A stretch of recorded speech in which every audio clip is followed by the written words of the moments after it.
مساء الخير شباب، شلونكم حبايبي؟ وياكم جاسم العراقي مع العراقيين، يعني مين يتخلى عن اصلنا. بس اقول لك مصطفى الحج خالو، شو انت ببغداد كنت الحج الشعبي البطل المقدس، الحج الشعبي البطل والمقدس، تروح يم السيطرات تتلون، الشرطه الابطال والداخليه وحي الله الداخليه وما اعرف شنو. انا بس اريد اقول لك شغله واحده، يعني انت يا زمال يا ابن الزمال، يا مطي يا ابن المطي، ما عندك خضرج على العراق، اخذت اقامه تجنست، ما ترجع ابد العراق، ايش في من اسمك باقي حاسبه؟ في بغداد الحبيب مترحب بكم مطار بغداد، شايف شلون بيك نعال على شاربك؟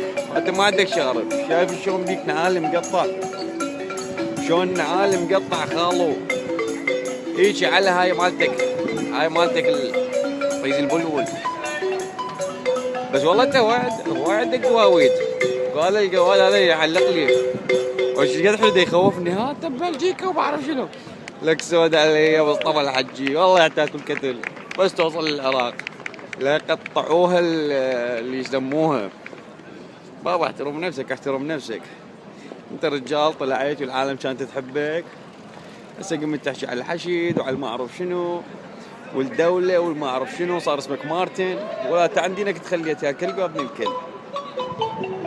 وهاي بطلها، ترى انت عمرك 55 سنة ما 50 سنة تشوز باي وبعرف شنو، بطلها بابا، هاي ما جهال.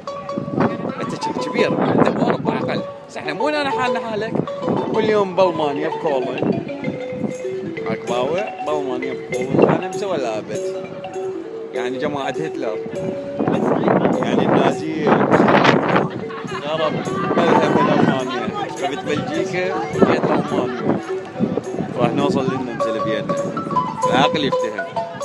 تشوز باي على قط صحيح، عمت عينك.